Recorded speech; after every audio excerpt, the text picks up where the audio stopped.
우리 성경 말씀 교독합니다. 열왕기하 1장 9절에서 18절 말씀 교독합니다.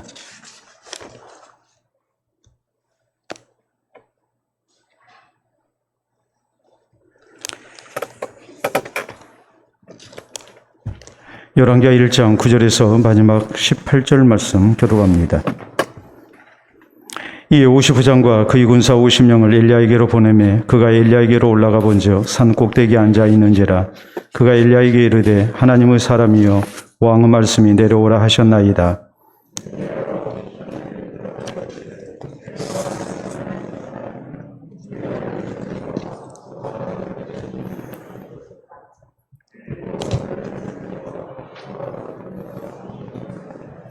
왕이 다시 다른 50부장과 그의 군사 50명을 엘리야에게로 보내니 그가 엘리야에게 말하여 이르되 하나님의 사람이여 왕의 말씀이 속히 내려오라 하셨나이다 하니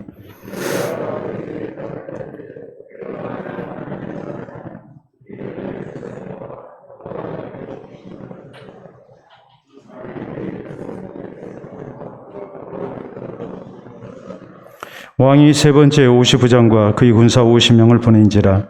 셋째 50부장이 올라가서 엘리 앞에 이르러 그의 무릎을 꿇어 엎드려 간구하여 이르되 하나님의 사람이여 원하건대 나의 생명과 당신의 종인 이 50명의 생명을 당신은 귀히 보소서.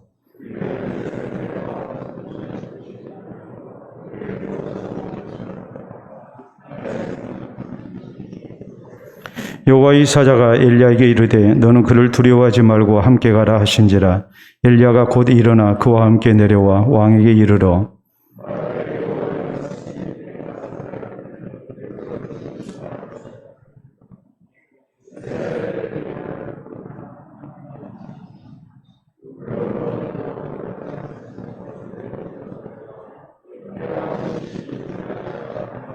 왕이 엘리야가 전한 여호와의 말씀대로 죽고 그가 아들이 없으므로 여호람이 그를 대신하여 왕이 되니 유다 왕 여호사밧의 아들 여호람의 둘째 해였더라.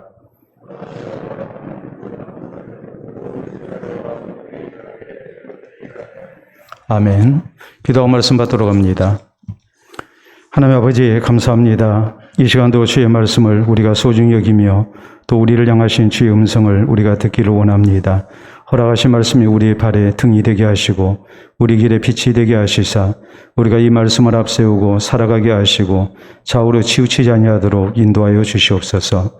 그래서 하나님의 뜻을 분별하여 하나님을 기쁘시게 하는 삶을 살아가게 하시고 또 하나님께서 기뻐하신 뜻을 행하며 우리 주를 영화롭게 하는 하나님의 사람들이 다 될 수 있도록 인도하여 주시옵소서. 예수님 이름으로 기도하옵나이다. 아멘. 오늘 열왕기하 강의 두 번째 시간입니다. 옛날에 우리가 사신을 얘기할 때에 사신은 왕을 대신하는 가운데 또 한 나라를 이렇게 대표하는 사람인 것을 우리가 잘 알 수 있습니다. 그렇기 때문에 한 나라의 사신이 이렇게 자기 나라를 방문했을 때 국빈 대우를 하게 돼 있고 또 극진히 대우하는 것이 원칙이죠. 만약에 사신을 이렇게 양국 간의 사이가 좋지 아니해서 사신을 파송했을 때에 이 사신을 만약에 죽여버린다면 그것은 다름이 아니라 이제 선전포고를 의미했습니다. 그렇기 때문에 사이가 좋지 아니할 때에 사신으로 이렇게 나가게 될 때 거기에는 분명히 죽음을 각오하는 그런 다짐이 있지 아니하고는 자기의 사명을 잘 감당할 수 없었을 것을 우리가 충분히 알 수 있습니다. 우리는 지난 시간에 아합 왕의 아들 아하시아 왕이 높은 다락 난간에서 떨어져서 낙상사고 때문에 이렇게 중상을 입게 됐고 치료를 해도 낫지 아니한 그런 이제 곤란한 지경에 빠졌을 때에 사자들을 블레셋의 우상에게 가서 내가 이 병에서 낫겠는지 물어오라고 이렇게 심부름시킨 일에 대해서 말씀을 살폈습니다. 이 사고는 우연히 일어난 사고가 아니었고 하나님의 징계였습니다. 더 이상 우상 숭배를 하지 말고 하나님을 찾는 가운데 하나님을 섬기는 그런 이제 바른 신앙생활과 또 왕으로서의 그런 모든 소명을 다 이루기를 하나님이 원하셔서 이렇게 아하시아에게 이 징벌을 통한 이제 기회를 하나님이 이제 허락하신 거였죠. 그런데 아하시아 왕은 이 하나님의 뜻에 반하여 여전히 이렇게 우상을 찾은 겁니다. 그렇기 때문에 하나님께서는 여호와의 사자를 통하여 엘리야 선지자에게 이 아하시아에게 이제 분명히 죽을 거라는 말씀을 이렇게 전하게 합니다. 그런데 엘리야가 이 말씀을 이제 아하시아 왕에게 전한다고 했을 때, 물론 아하시아 왕이 직접 전한 것은 아니고 이렇게 아하시아 왕의 사신들에게 지금 이 말씀을 전하게 될 때에 이것은 잘못하면 죽음을 이렇게 당할 수 있는 일이었습니다. 그렇기 때문에 이 엘리야는 이 하나님의 말씀 앞에 그는 죽음을 각오하고 이렇게 이제 충성을 한 것이죠. 자, 오늘 성경 말씀은 이제 이 사자들이 이 아하시아 왕에게 가서 엘리야가 전하는 하나님의 말씀을 이렇게 보고했을 때에 이제 그 후에 되어진 일을 우리에게 이제 전하고 있습니다. 아하시아 왕의 반응입니다. 아하시아 왕의 반응은 빨리 가서 엘리야를 잡아오게 합니다. 그래서 왕의 특사가 1차적으로 50명이 파송이 됐지만 저희는 하나님의 불이 내려서 이렇게 죽고 말았고 2차 50명도 역시 죽고 말았습니다. 그리고 이제 세 번째 이렇게 아하시아 왕의 사신으로 이제 파송을 받았던 사람들은 이렇게 죽지 아니하고 살았습니다. 우리가 이 대목을 보면서 우리는 상당한 차이점을 알 수가 있죠. 그것은 뭐냐면 이 아하시아 왕의 사신으로 보내심을 받았던 이 사람들 무려 100명이 이렇게 죽임을 당했습니다. 그리고 50명은 살았습니다. 그런가 하면 엘리야는 하나님의 사신으로 이렇게 하나님의 말씀을 전하는 사람이었는데 죽음을 각오하고 하나님의 말씀을 그대로 전했고 이 엘리야를 잡아 죽이려고 했지만 엘리야는 죽는 대신에 오히려 그가 하나님의 사람인 것을 이렇게 많은 이들에게 증거하는 그런 이제 기회를 얻게 됐습니다. 그러면 이 대조적인 이 사신들의 운명을 우리가 생각하면서 이제 우리 자신을 생각해야 합니다. 우리가 성경에 보면 고린도후서 5장 20절에 사도 바울은 예수 그리스도의 복음을 전하는 사람들을 누구라고 했느냐 했을 때 그리스도를 대신한 사신이라고 이렇게 말을 합니다. 예수 그리스도를 대신해서 세상 가운데 하나님의 말씀을 전하는 대사로 사신으로 이렇게 보내심을 받은 사람들, 그들이 바로 이제 사도고 또 이 복음을 전하는 자들인 것을 말씀을 하지요. 또 한편으로 이 말씀은 오늘 우리에게도 동일하게 적용이 됩니다. 우리가 그리스도를 대신한 사신으로 우리가 세상 가운데서 그리스도의 말씀, 예수 그리스도의 복음을 전하는 사람으로 우리가 세움을 입었는데 오늘 우리가 어떻게 해야 이렇게 대조적인 사신들의 죽음과 삶을 통해서 하나님 앞에 하나님께서 함께 하시고 지켜주시는 참으로 하나님이 소중히 여기시는 그리스도를 대신한 사신이 될 수 있을 것인가? 하나님의 사신이 된 모습으로 우리가 세상 가운데 예수 그리스도의 복음을 선포하는 사람이 될 것인가? 이것을 우리가 생각을 해야 한다는 말입니다.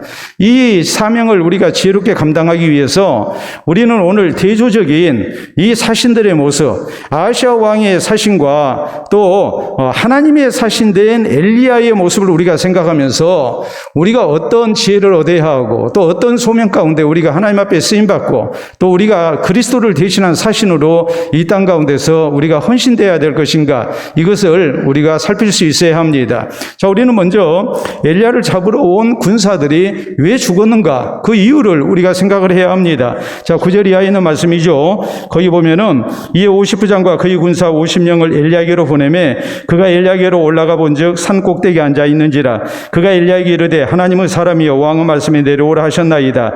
엘리야가 50부장에게 대답하여 이르되 내가 만일 하나님의 사람이면 불이 하늘에서 내려와 너와 너희 50명을 살을 지로다 하매 불이 곧 하늘에서 내려와 그와 그의 군사 50명을 살랐더라 그랬어요. 그리고 또 11절 12절에 보면 왕이 다시 다른 50부장과 그의 군사 50명을 엘리야에게로 보내니 그가 엘리야에게 말하여 이르되 하나님의 사람이여 왕의 말씀이 속히 내려오라 하셨나이다 하니 엘리야가 그들에게 대답하여 이르되 내가 만일 하나님의 사람이면 불이 하늘에서 내려와 너와 너희 50명을 살을지로다 하며 하나님의 불이 곧 하늘에서 내려와 그와 그의 군사 50명을 살랐더라라고 이렇게 말씀을 합니다. 자, 여기 기록된 말씀을 우리가 보자면 이 사신으로 보내심을 받은 이 50부장과 50명의 부하, 이 첫 번째와 두 번째 이 사람들에게 무슨 잘못이 있는 것 같지가 않아요. 엘리야를 향해서 내려오라고 합니다. 왕께서 부르십니다. 이렇게 했는데 내가 만약 하나님의 사람이면 하늘에서 불이 내려서 너희를 죽일 것이다 했는데 그 말씀대로 하나님이 그대로 응답을 하셨단 말이에요. 그러면 도대체 무엇이 잘못이 됐을까? 우리가 이것을 생각 안 할 수가 없어요.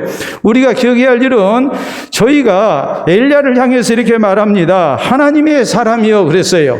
하나님의 사람이여 했는데 이 말은 존중하는 뜻에서 했던 말이 아니고 엘리야를 조롱하는 뜻이에요. 네가 하나님의 사람이냐? 빨리 내려와라. 지금 이렇게 말을 하고 있는 거예요. 다시 말해서 엘리야가 하나님의 사람으로 선지자로 이렇게 하나님의 말씀을 증거하는 사람이었는데 이 엘리야를 조롱하는 투로 네가 하나님의 사람이냐 하면서 어서 썩 내려오너라. 지금 이렇게 명령을 한 거란 말이에요. 그 증거가 뭐냐면 9절에 있는 말씀이죠. 내려오라 그랬거든요. 이게 히브리 말로 레다라고 기록이 되어 있어요. 레다라는 말은 어떤 의미냐면은 강세 명령형이에요. 그러니까 그냥 명령하는 정도가 아니고 강세 명령형, 이 말은 굉장히 강하게 이렇게 압박하면서 이제 명령을 했다는 그런 뜻이에요. 왕의 명령이니 어서 속히 내려오너라. 그렇게 엘리야를 향해서 산 꼭대기 있는 엘리야를 향해서 소리를 지른 거예요. 네가 하나님의 사람이냐 하면서 조롱하는 가운데 왕의 명령이 너는 어서 속히 내려오도록 해라. 자, 여러분, 우리가 이제 이 대목을 우리가 생각할 수가 있죠. 예를 들어서 왕이 보낸 그런 이제 군사들이 어떤 역적이랄지 잘못한 사람을 이렇게 잡으러 와서 죄인은 어서 썩 나와서 오랏줄을 받도록 하라. 우리가 사극에 보면 그런 대목이 나오지 않습니까? 꼭 지금 그런 모습인 거예요. 이 레다라는 강세 명령령은 바로 내려오라라는 말은 바로 그런 의미 속에서 되어진 일이에요. 반면에 세 번째 50부장은 어떠합니까? 우리가 13절에 보면 왕이 세 번째 50부장과 그의 군사 50명을 보낸지라 셋째 50부장이 올라가서 엘리야 앞에 이르러 그의 무릎을 꿇어 엎드려 간과히 이르되 하나님의 사람이여 원하건대 나의 생명과 당신의 종인 이 50명의 생명을 당신은 귀히 보소서라고 이렇게 말을 하고 있죠. 첫 번째와 두 번째 50부장은 군사를 거느리고 네가 하나님의 사람이냐? 빨리 내려가서 이렇게 왕의 명령을 받으라. 이렇게 이 명령을 한 겁니다. 근데 이 사람은 그렇게 하지 않았어요. 오늘 성경은 뭐라고 그럽니까? 자신이 올라갔어요. 올라가서 그 앞에 꿇어 엎드려 간청을 하는 겁니다. 왕께서 당신 모시고 오라고 했습니다. 하면서 당신께서 내가 지금 전하는 이 말씀을 들어주지 아니하시면 우리 역시 첫 번째, 두 번째 이 50부장과 군사들처럼 이제 죽을 수밖에 없는 일인데 제발 좀 불쌍히 여겨달라고 이렇게 지금 간청을 하고 있는 거예요. 태도가 완전히 다르죠. 하나님의 사람인 엘리야에 대해서 한쪽은 굉장히 교만한 태도로 이렇게 엘리야에게 명령을 했고 엘리야를 조롱하고 무시했습니다. 반면에 세 번째 50부장은 엘리야를 하나님의 사람으로 진실되게 믿고 인정하는 가운데 그에게 최대한의 예를 갖춰가면서 겸손한 모습으로 이렇게 부탁을 하고 있는 거예요. 여러분, 이 교만함 또 겸손함의 차이를 우리가 기억을 해야 해요. 성경은 잠언 3장 34절에 이런 말씀을 합니다. 하나님은 거만한 자를 비웃으시며 겸손한 자에게 은혜를 베푸신다 그랬어요. 또 베드로전서 5장 5절에 있는 말씀을 보면 하나님은 교만한 자를 대적하시되 겸손한 자에게는 은혜를 주시느니라 라고 이렇게 말씀을 하고 있죠. 하나님 앞에 우리가 어떤 사람이 되어야 될 것인가? 겸손한 사람 될 것을 성경은 우리에게 말씀합니다. 여러분, 솔로몬이 왕이 오르고 난 다음에 일천이생번제를 드리고 하나님의 은혜를 구합니다. 그때 하나님께서 그에게 나타나셔서 물으십니다. 네가 무엇을 구하느냐? 그때 솔로몬은 이런 말을 합니다. 내가 아버지를 통해서 이제 이 나라의 왕이 됐습니다. 그런데 종은 작은 아이라 이 출입할 줄을 알지 못하고 일반 백성 가운데 있나이다 그러거든요. 자기를 최대한 낮추죠. 하나님께서 나에게 왕직을 허락하셨는데 내가 이 많은 백성을 어떻게 재판할 수 있겠습니까? 하나님의 공의를 따라서 선악을 바로 분별해서 바른 재판을 해야 되겠는데 종은 작은 아이라 내 일도 감당하지 못합니다. 그런데 이 많은 백성들의 이런 시시비비를 내가 어찌 이렇게 다 분간할 수 있겠습니까? 내게 선악을 분별할 수 있는 지혜로운 마음을 주십시오. 한껏 자기를 낮추는 가운데 하나님 은혜를 구하죠. 그럴 때 하나님의 이런 놀라운 응답이 그에게 허락이 됐습니다. 여러분, 또 우리가 생각을 하면 고넬료라는 사람을 생각할 수 있죠.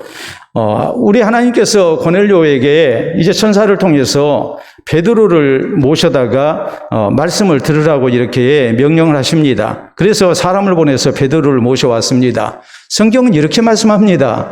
베드로가 고넬료의 집에 들어왔을 때 고넬료가 자기 가족들 또 일가 친척들 친구들 다 모아놓고 베드로를 기다렸다 그랬어요. 그런데 이 사람들 앞에서 고넬료가 맨 먼저 했던 행동은 엎드려서 베드로에게 절을 했다고 그랬어요.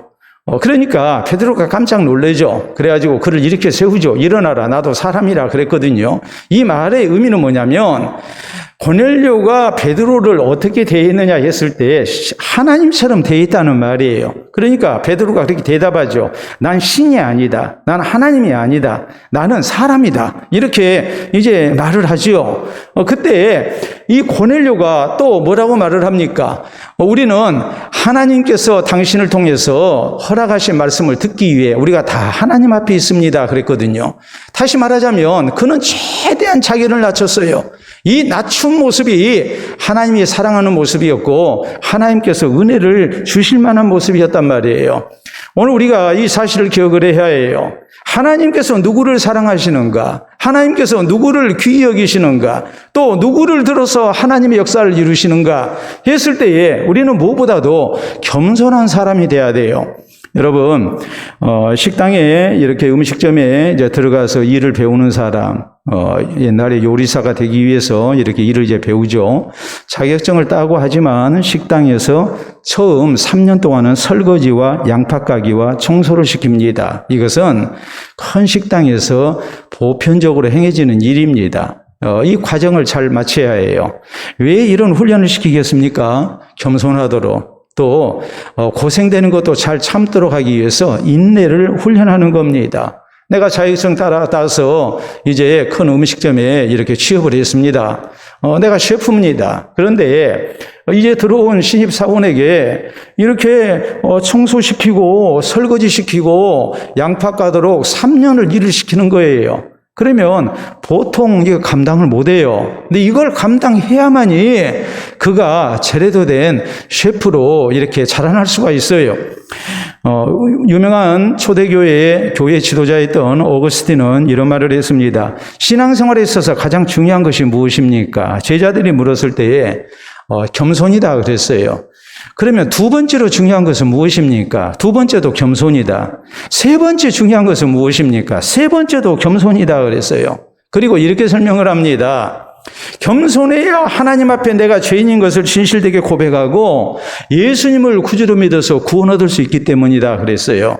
여러분, 교만한 사람, 내가 죄인 아니라고 하는 사람은 예수님을 구주로 믿을 수가 없습니다. 하나님 앞에 나를 낮춘 사람, 내가 죄인임을 깨닫는 사람, 고백하는 사람, 이 겸손한 사람이 하나님 앞에 자기의 죄를 고백하고 예수님을 구주로 믿게 되는 거예요. 그뿐만이 아니라 겸손해야 하나님의 말씀 앞에 진실되게 아멘합니다. 겸손해야 순종합니다. 또 겸손해야 그가 예수 그리스도를 따라서 봉사하는 삶을 살고 하나님 앞에 헌신된 일꾼이 될 수 있습니다.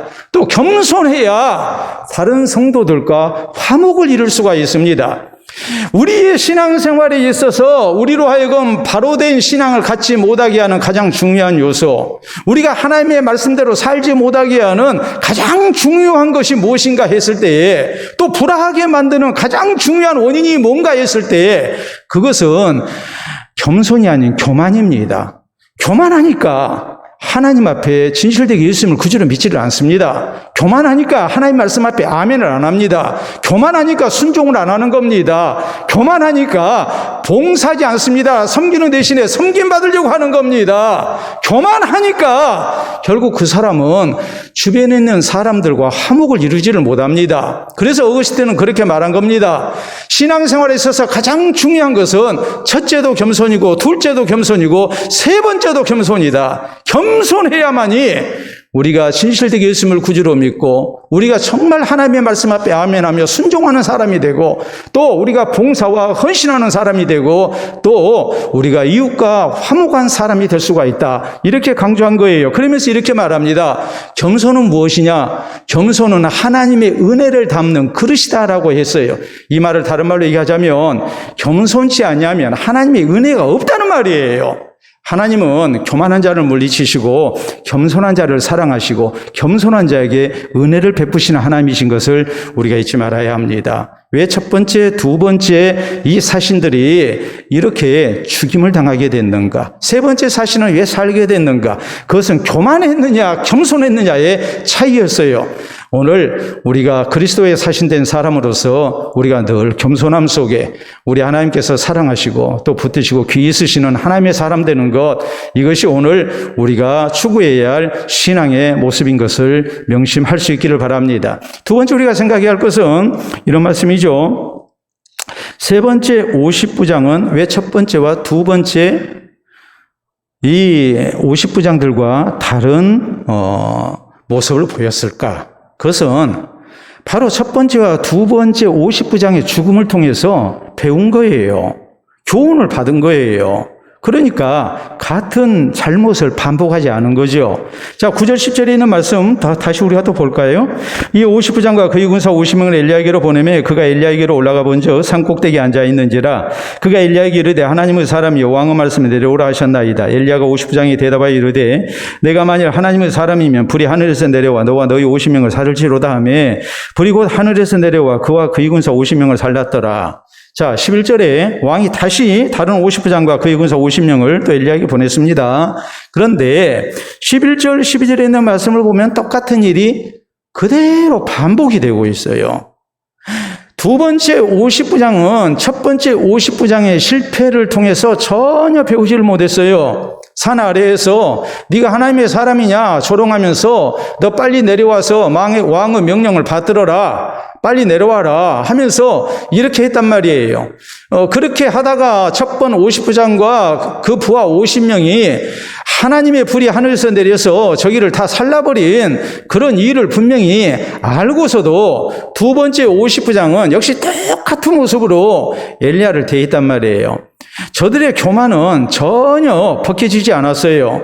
오히려 더 교만한 모습으로 엘리야를 향해서 이렇게 명령을 하고 있는 겁니다. 그런데 세 번째 50부장은 어떠합니까? 거의 13절 14절 말씀 봅니다.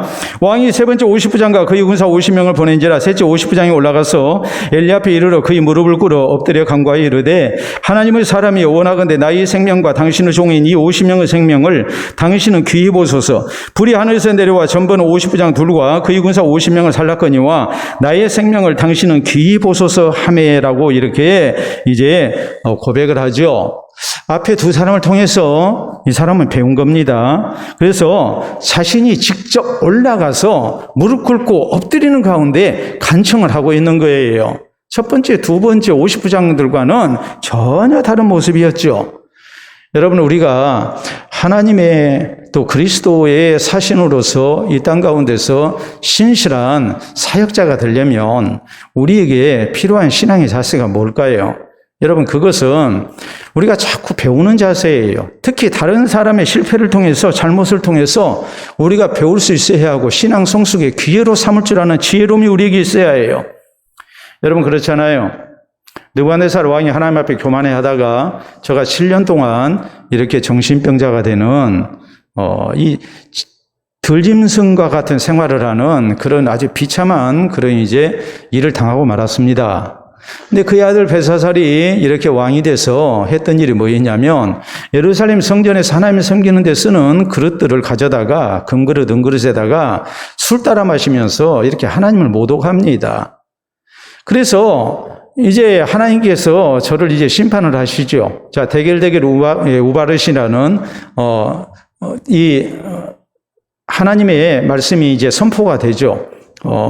그 말씀은 뭐 했냐면은, 왕께서 하나님의 저울에 달려서 부족함이 됐습니다. 그래서 이제는 왕의 나라가 둘로 나뉘게 될 것이고, 왕은 이렇게 비참한 처지가 될 겁니다라는 하나님의 이런 그 형벌이 이제 왕에게 주어진다는 내용이었거든요.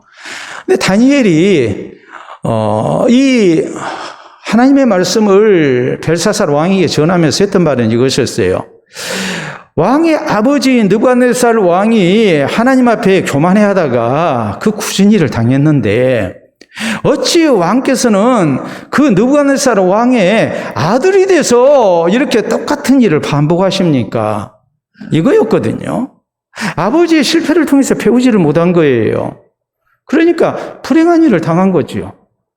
아버지의 실패를 통해서 자식은 그러지 말아야 되는데 아버지의 실패를 통해서 전혀 배우지를 못했어요. 그러다가 그는 나라도 빼앗기고 죽임을 당하는 겁니다. 반면에 유다의 우시야 왕이 제사장만이 할 수 있는 성전에서 분향하는 일을 자기가 하겠다고 덤빕니다. 제사장 아사랴가 이제 말렸습니다. 왕이시여, 이건 왕이 할 바가 아닙니다. 아무리 왕이라 할지라도 하나님 앞에 분향하는 일은 제사장이 하는 일이지 왕이 할 수 있는 일이 아닙니다. 하면서 말립니다. 그런데 벌컥 화를 내죠. 그 순간 하나님께서 이 우시야 왕을 이제 징벌하십니다. 이마에 나병이 생겼습니다. 그리고 그는 곧바로 성전에서 쫓겨납니다. 그리고 별궁에 갇혀서 그는 죽을 때까지 비참하게 살다 이제 그 인생은 끝나고 말았습니다. 우시야 왕이 죽고 난 다음에 그의 아들 요담이 왕이 오릅니다. 근데 성경은 요담이 하나님을 잘 섬겼다는 말씀을 기록하면서 특별히 한 줄을 더 추가하고 있어요. 그건 뭐냐면 요담은 성전에 안 들어갔다. 그 아들 요담은 성전에 안 들어갔어요. 그 아버지 우시야가 이렇게 성전에 들어가서 함부로 경거망동하다가 그가 이렇게 나병이 걸렸고 하나님의 진노 속에 왕으로서의 그런 모든 권위를 잃고 또 직책을 잃어버리고 별궁에 갇혀서 살았던 것을 생각하면서 그 아들 요담은 아예 성전에 안 들어간 거예요. 극도로 조심한 거죠. 조심하니까 신앙을 지키죠. 그리고 하나님이 사랑하시는 왕이 되죠. 여러분, 우리가 고린도전서 10장에 보면 바울 사도는 광야 40년 생활했던 이스라엘의 모습을 이렇게 쭉 진술을 합니다.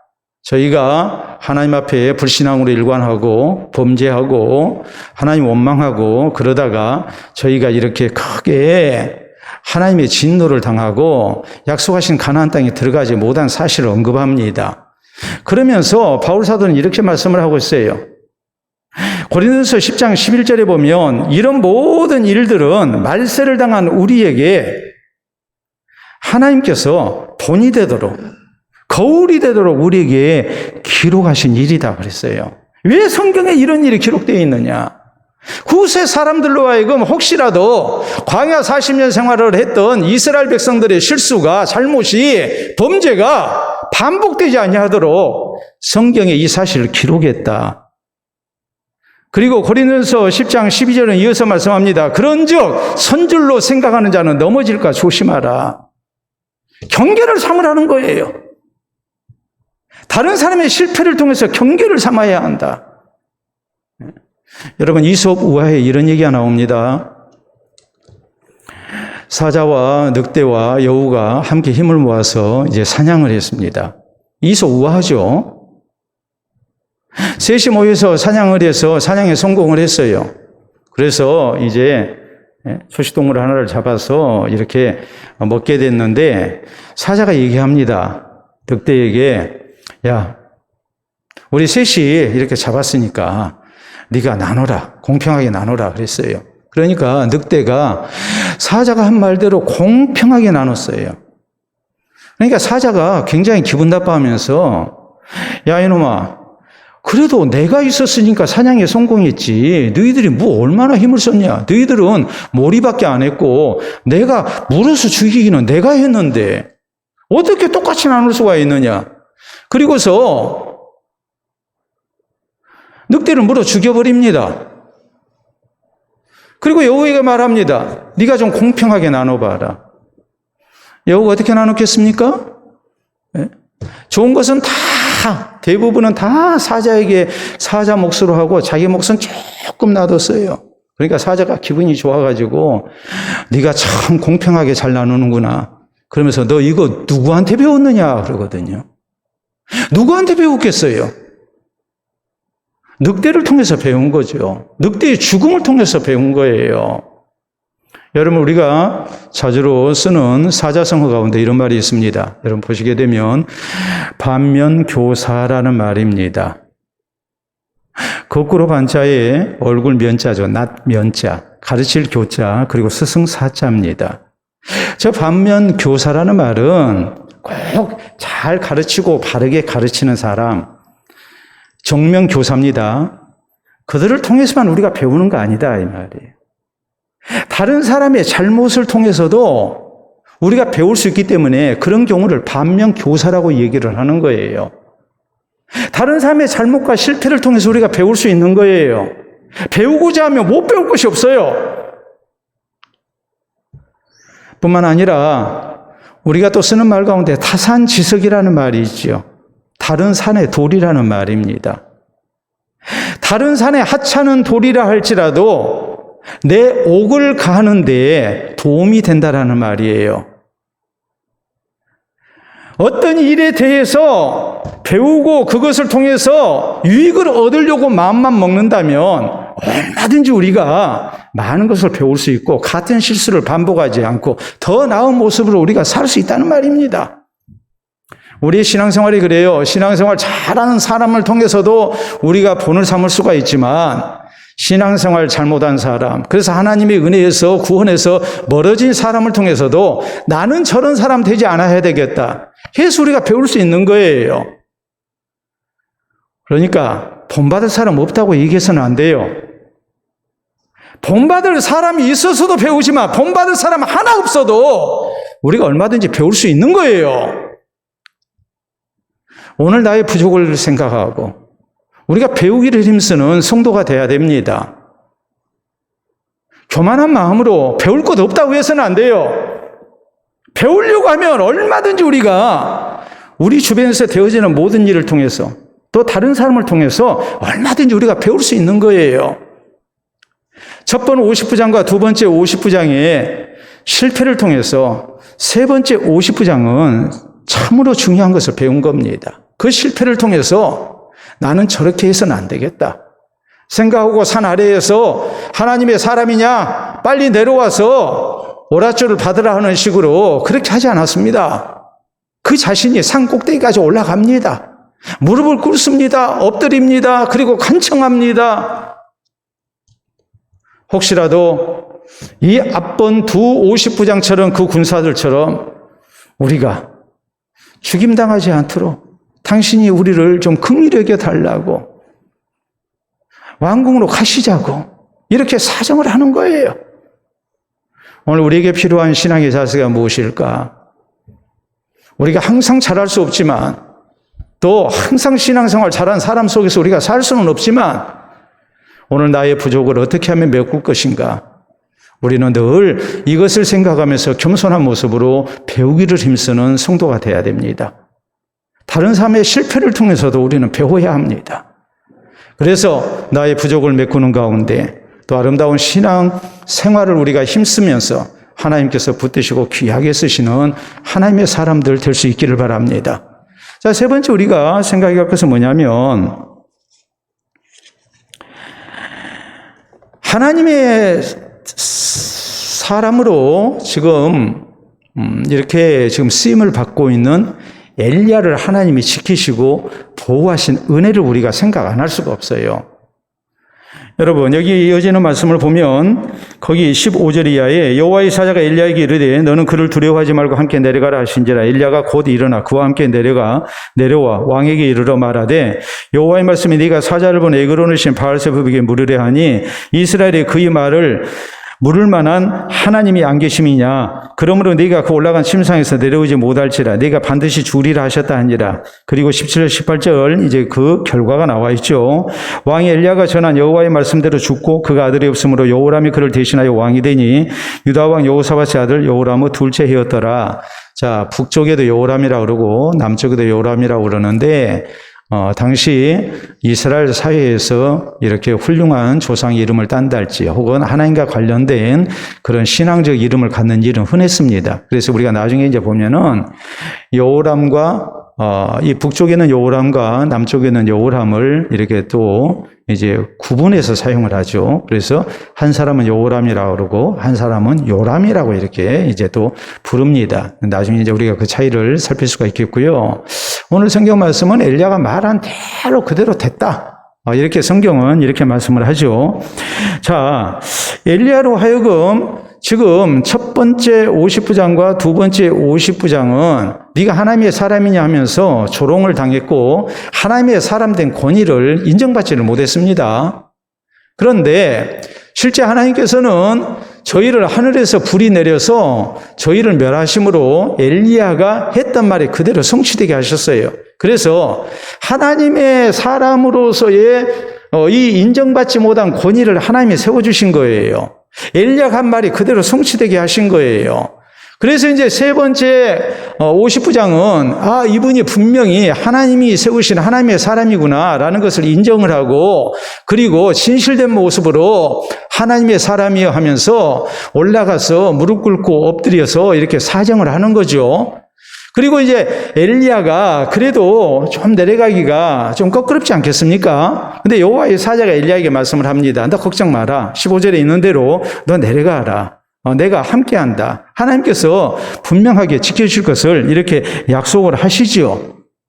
그리고 난 다음에 엘리야가 아하시아 왕 앞에서 담대하게 하나님의 심판을 선포합니다. 그리고 그 선포대로 이제 그대로 이렇게 성취가 됨으로 해서 하나님의 사람과 함께 하시고 도와주시고 보호하시는 하나님의 신실하심을 나타내셨단 말이에요. 여러분, 우리가 세상 가운데서 하나님의 사람으로 살기를 원하고 또 그리스도를 대신한 사신으로 우리가 쓰임받기를 원할 때 우리가 가져야 할 신앙의 자세가 뭐겠습니까? 사신은 그 국가를 배경으로 하고 있습니다. 사신이 개인적인 그런 사명을 받은 사람이 아니에요. 사신은 왕을 국가의 그런 사신으로서 파송을 받은 사람이에요. 왕을 대신하고 또 나라를 대신한 사람이에요. 그렇기 때문에 국가라는 배경이 있는 거예요.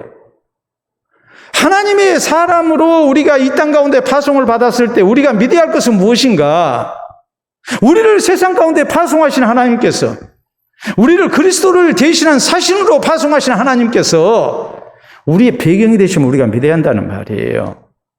남이 인정 안 해도, 남이 무시해도 하나님은 세우신 사역자들, 파송하신 사역자들과 같이 하신 하나님이시고 저희를 도우시는 하나님이시고 또 저희를 책임지시는 하나님이신 것을 우리가 믿어야 합니다.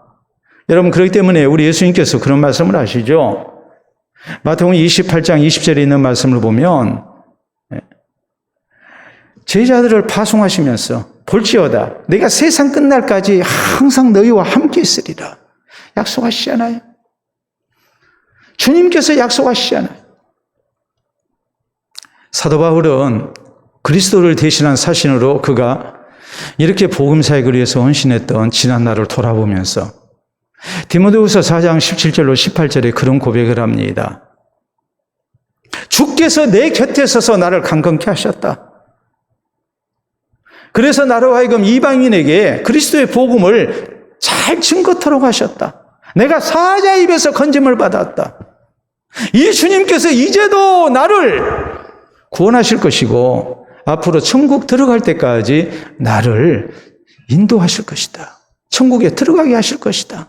하면서 하나님께 감사와 영광과 찬송을 올려드립니다. 이건 바울이 평생에 체험했던 내용이에요. 나를 파송하신, 나를 그리스도를 대신한 사신으로 파송하신 주님의 약속을 붙들고 그가 담대히 그리스도의 복음 사역을 위해서 헌신됐을 때 신실하신 주님께서는 그 모든 약속을 다 이루셨어요. 그것을 체험한 바울이 마지막에 이 놀라운 신앙 고백을 간증을 하고 있는 거예요. 여러분, 지난 2014년 4월 16일 세월호 침몰 사고가 일어났습니다. 안산 단원고 학생 325명을 포함해서 476명이 이렇게 수장이 되고 말았습니다. 자, 이 가운데 사망 실종자가 무려 304명이었거든요.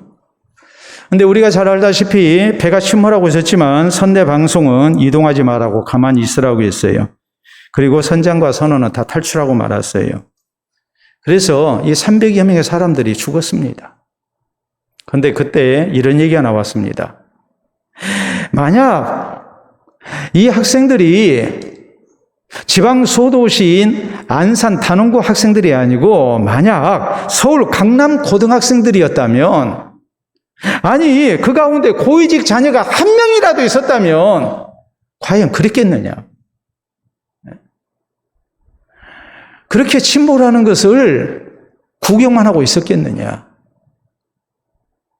여러분, 그렇잖아요?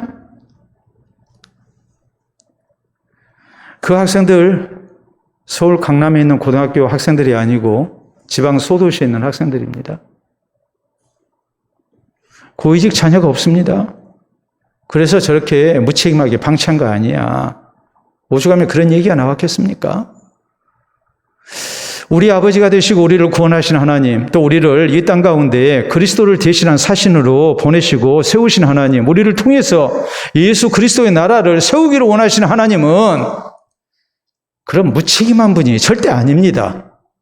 이사야서 43장 1절에 하나님 말씀하십니다. 내가 너를 지명하여 불렀나니 너는 내 것이라. 네가 물 가운데 지날지라도 물이 너를 침몰치 못할 것이요 불 가운데 지날지라도 불꽃이 너를 사르지 못할 것이다.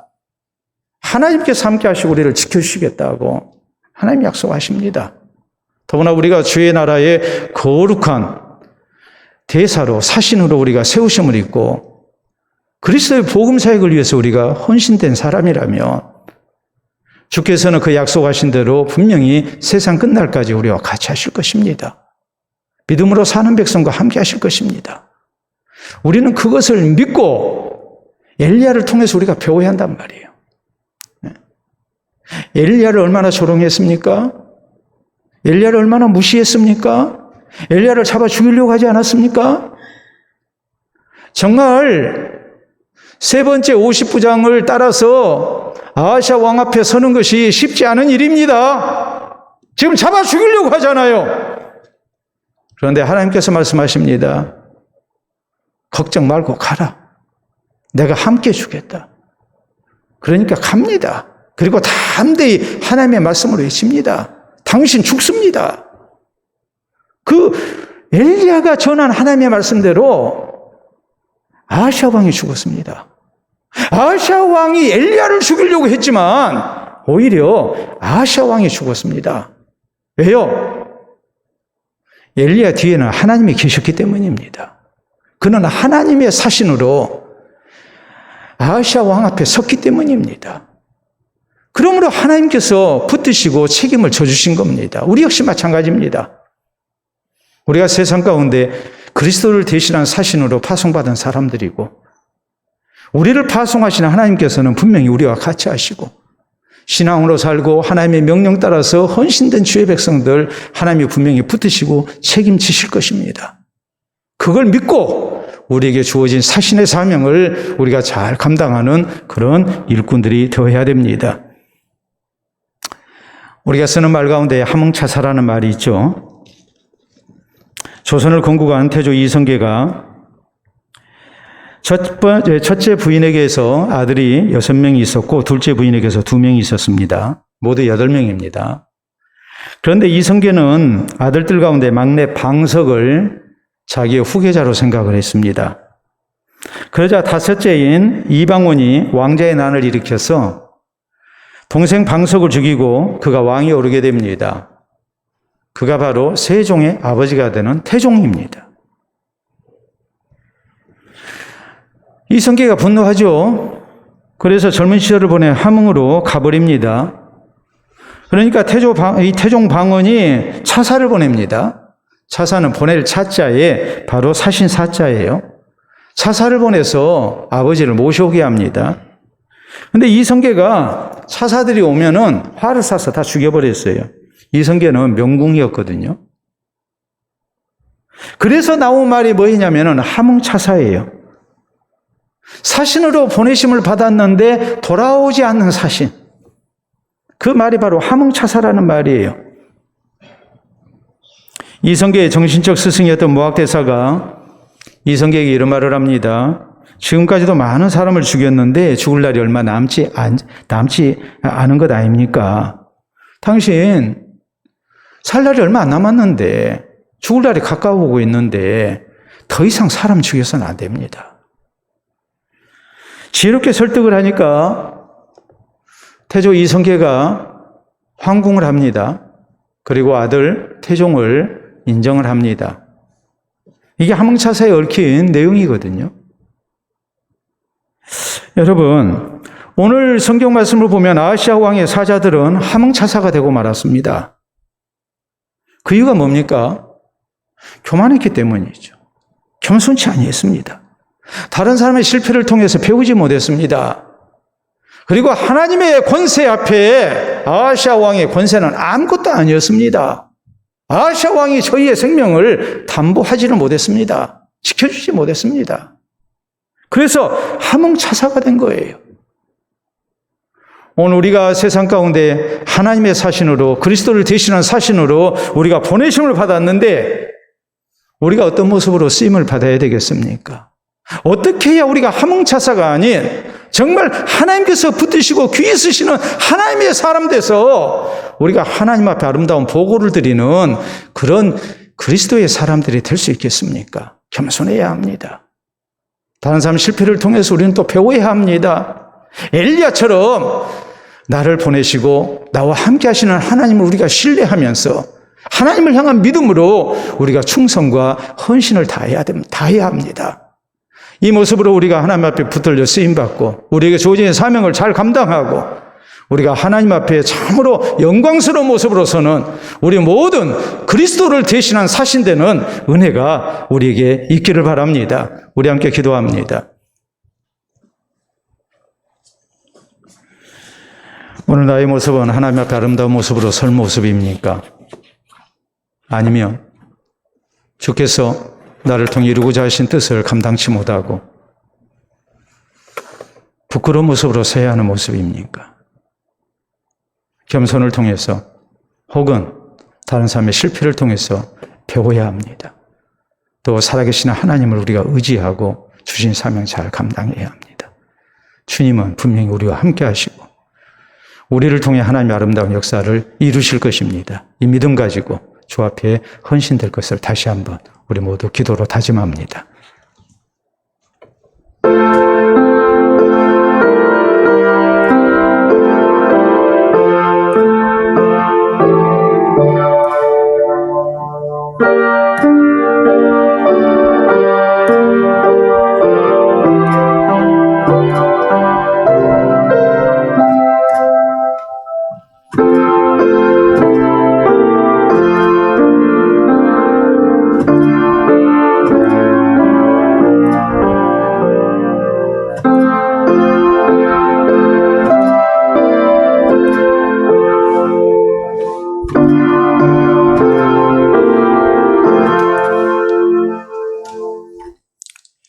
이 시간도 살아계신 우리 아버지 은혜를 진심으로 감사합니다. 우리를 하나님의 통역자로 세우시고 또 그리스도를 대신한 사신되게 하시사 세상 가운데 먼저 구원 얻은 백성으로 주의 나라 사역을 위하여 하나님의 말씀을 증거하며 또 주의 나라 사역을 위해 귀하게 헌신된 사람들 될 수 있도록 은혜 주심을 참으로 감사합니다.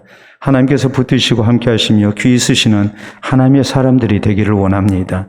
겸손케 하시고 우리에게 혹시라도 교만한 모습이 있지 않도록 은혜를 베풀어 주시옵소서. 하나님 앞에 사람 앞에 늘 겸손한 모습으로 우리가 주를 의지할 수 있도록 도와주시고 또한 다른 사람의 실패를 통하여 나 자신의 부족을 살피며 배우기를 힘쓰게 하시사 성숙된 믿음의 사람으로 우리가 또 주님 앞에 쓰임받기를 원합니다. 우리를 파송하신 주께서 우리와 같이 하시고 하나님의 아름다운 뜻을 이루기까지 우리를 붙드시고 또 능력이 가실 것도 우리가 믿기를 원합니다. 하나님의 나라와 의를 먼저 구하는 가운데 헌신된 주의 백성들 주께서 책임지시고 또 우리 주님께서 선한 형편 주실 것도 우리가 확신하기를 원합니다. 이 모습으로 우리 모두 죽도록 충성을 다하게 하시고 하나님 앞에 붙들려 그리스도를 대신한 사신으로 이 땅 가운데 귀하게 쓰임받게 하시고 장차 하나님 앞에 아름다운 모습으로 서는 주의 자녀들 되게 하시고 일꾼 되게 하시고 또 하나님 나라의 영광을 허락받는 우리 모두 되게 하여 주시옵소서. 예수님 이름으로 기도하옵나이다. 아멘.